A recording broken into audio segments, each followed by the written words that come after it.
No one in Harper's Ridge would forget the morning Janet Holloway stood alone beside her earthen dome while emergency crews walked through what remained of the town, stepping over splintered lumber and twisted metal, past foundations where houses had stood 12 hours earlier, their cameras recording the only structure within 8 miles that hadn't moved an inch.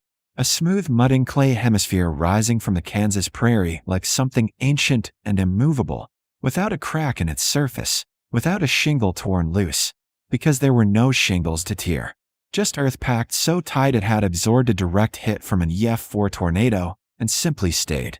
But 6 months before that morning, when Janet first broke ground on the strangest building project Harper's Ridge had ever seen, the only thing anyone could agree on was that she had finally lost her mind completely.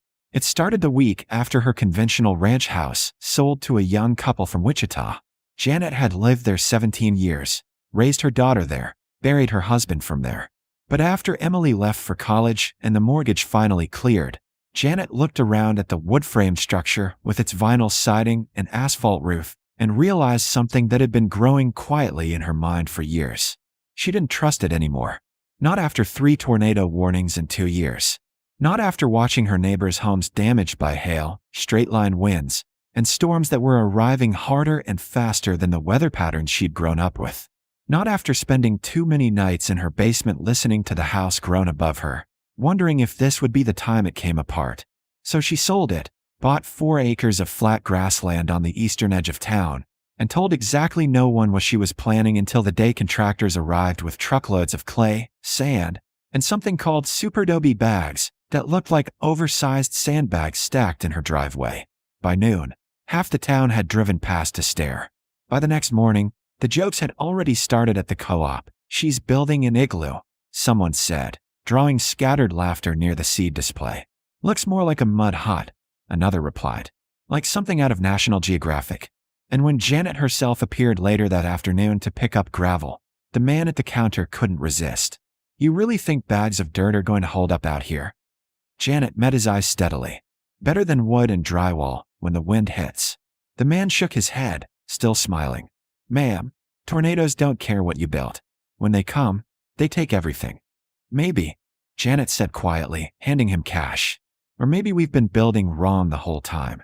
She left before he could respond, and the laughter followed her out the door. The construction itself became a kind of spectacle. Every day, Janet worked alongside a small crew laying rows of long, tubular sandbags filled with moistened earth, each layer tamped down, compacted, and curved inward slightly, so the structure rose in a perfect dome. No corners, no flat walls, no weak points where wind could catch and tear. People slowed their trucks to watch and nod in admiration. "She's wasting her money," someone said at the diner, loud enough for others to hear. "That thing will cave in the first time we get real rain," another agreed. Even the building inspector who came to review her permits stood beside the rising dome with visible skepticism. "You understand this isn't standard construction." "I understand," Janet said. "If it fails, it won't." He sighed, made a note on his clipboard, and left shaking his head. But Janet didn't stop. She reinforced the interior with rebar, installed a ventilation system designed for passive airflow, and waterproofed the exterior with layers of earth plaster mixed by hand. She built small, recessed windows on the southern face and a single steel door set so deep into the structure it looked like the entrance to a root cellar. By the time she moved in, the dome had been plastered smooth, its surface painted with lime wash that dried to a pale, bone-white finish.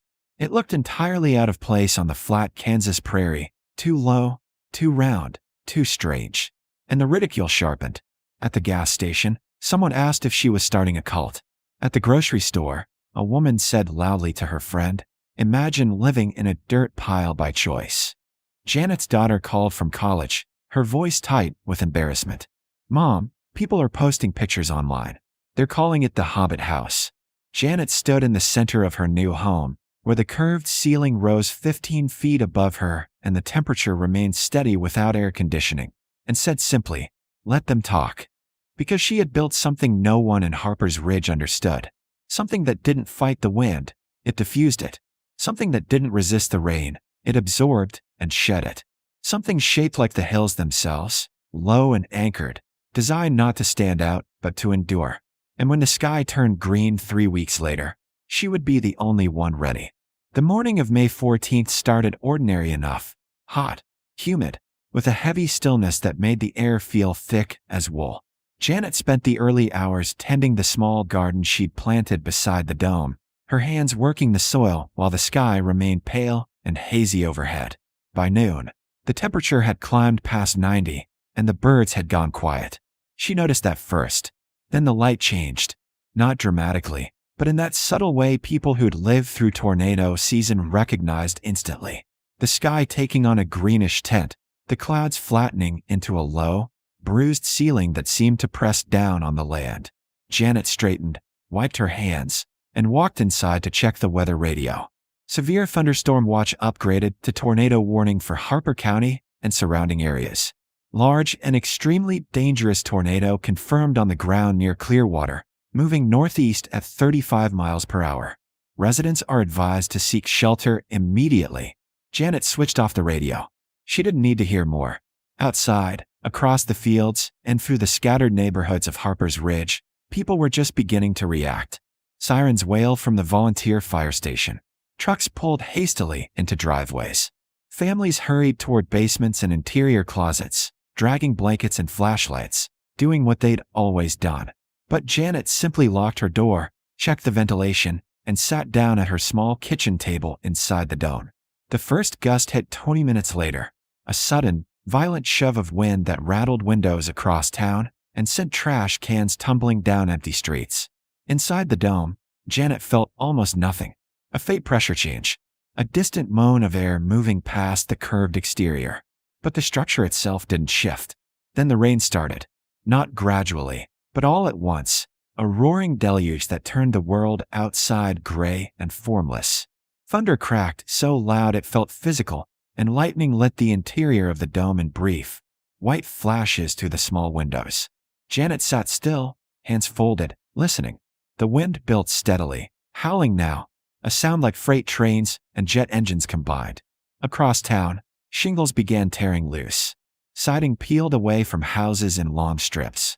A garden shed lifted whole from the Connolly property and disintegrated midair, scattering tools across 3 yards. And still the wind climbed. Inside the dome, the walls hummed faintly, but held.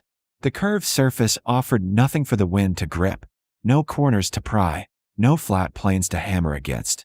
The storm slid over it, around it, diffusing across the smooth earth like water over stone. Then, without warning, the pressure dropped. Janet felt it in her chest, in her ears, a sudden, gut-deep rawness that made her breath catch. The light outside turned sickly yellow-green. The rain stopped as if someone had shut off a faucet, and the sound changed into something she'd only heard once before, decades ago. A deep, rhythmic roar, low and grinding, like the earth itself tearing open. The tornado was here. It came from the southwest, a massive wedge of rotating debris and wind moving across the open fields with terrible, methodical speed. Trees snapped at their bases. Power lines whipped through the air like broken cables. A grain silo 3 miles out exploded into shrapnel as the funnel passed directly over it. And then it crossed into Harper's Ridge itself. The Turner home, 2 stories, brick facade, considered one of the sturdiest in town, came apart in seconds. The roof lifted whole, flipped, and shattered. The walls buckled outward. Everything inside became airborne. The dome shook. For the first time, Janet gripped the edge of the table as the roar became overwhelming, pressing in from all sides. The small windows went dark, blocked completely by debris. The air pressure fluctuated wildly. Dust filtered down from the ceiling in faint streams. But the walls held. The dome absorbed the impact, the wind splitting around its curved surface, the packed earth too dense to fracture, the shape itself refusing to give the tornado anything to catch. The structure groaned, deep and low, but it didn't crack, didn't shift, didn't fail. And then, as suddenly as it arrived, the tornado moved on. The roar faded. The pressure stabilized. Rain returned, lighter now, pattering against the dome's exterior. Janet sat motionless for a long moment, listening to her own heartbeat, before finally standing and moving toward the door. She unlocked it carefully, pushed it open, and stepped outside into devastation. The landscape had been rewritten. Where houses had stood, only foundations remained. Where trees had lined the road, splintered stumps jutted from torn earth. Debris covered everything. Insulation, twisted metal, shattered glass, unrecognizable fragments of lives torn apart. And in the center of it all, untouched and impossibly whole, stood the earthen dome. Not a crack, not a dent, not even mud washed from its surface. Janet stood beside it, staring across the wreckage, as the first sirens began wailing in the distance. The emergency crews arrived before dawn, their headlights cutting through the rain and smoke still hanging over Harper's Ridge. They came expecting the worst: fatalities, trapped survivors, total destruction. And what they found confirmed most of those fears. Entire blocks reduced to rubble, vehicles wrapped around tree stumps, families pulled from basements beneath collapsed homes, shaken and injured but alive. But when the first responders reached the eastern edge of town, they stopped, because rising from the flattened prairie, surrounded by debris on all sides, stood a smooth earthen dome that looked like it had been placed there after the tornado passed, not before. A sheriff's deputy approached cautiously, stepping over splintered lumber, and knocked on the steel door. It opened immediately. Janet stood there, calm and unharmed, a kerosene lamp glowing softly behind her. "Ma'am," the deputy said slowly, staring past her into the intact interior. "Are you all right?" "I'm fine," Janet said. He looked back at the destruction spreading in every direction, then at the dome again. "Did you write it out in there?" "Yes." The deputy shook his head, speechless, and reached for his radio. By mid-morning, word had spread. News crews from Wichita arrived by afternoon, their cameras capturing footage that would be replayed across the state for weeks. The contrast was impossible to ignore: shattered homes, twisted metal, uprooted trees, and at the center of it all, Janet Holloway's dome, unblemished and whole. The same people who had mocked her 6 months earlier now stood outside it, silent and shaken, staring at the only structure that had survived. Wade Preston, who'd joked at the co-op about her mud-hot, approached slowly, his own home destroyed, his truck found a quarter-mile away upside down in a field. He stopped a few feet from the entrance, looking at Janet with something close to disbelief. "I don't understand," he said quietly. "How?" Janet gestured at the curved walls. No edges for the wind to catch. No flat surfaces to push against. The shape diffuses force instead of resisting it. And the earth. She pressed her palm against the exterior. It's mass. Density. It doesn't bend or break because there's nothing to bend. Wade stared at the structure, then at the wreckage of his own property visible in the distance. "We all thought you were crazy." "I know," Janet said simply. He swallowed hard. "I'm sorry." She nodded once, not unkindly, and turned back toward the dome as more people began arriving. Neighbors, journalists, engineers who'd heard about the structure and driven from Topeka just to see it. Over the following days, as Harper's Ridge began the slow process of recovery, Janet's dome became a focal point for something larger than survival. Architects visited, taking measurements and photographs. University researchers requested interviews. A structural engineer from Kansas State spent an entire afternoon inside, studying the ventilation, the compacted earth layers, the rebar reinforcement, shaking his head in quiet amazement. "This shouldn't be experimental," he told Janet before leaving. "This should be standard." But the moment that stayed with her longest came a week after the tornado, when a young couple approached her property, carrying a folder of printed articles. They'd lost their home entirely, had been living in a FEMA trailer, and wanted to know if she'd help them build something similar. "We don't want to go through that again," the woman said, her voice still unsteady. "We want something that lasts."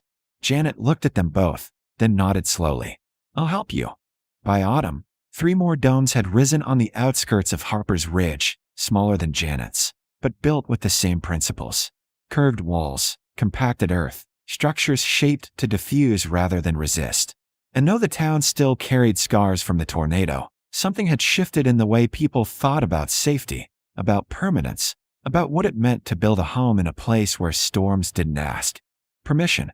Janet herself returned to her quiet routines, tending her garden, listening to weather reports, living comfortably inside the dome that had proven itself in the only way that mattered. One evening in late October, her daughter visited from college, standing in the center of the round interior and looking up at the smooth, vaulted ceiling.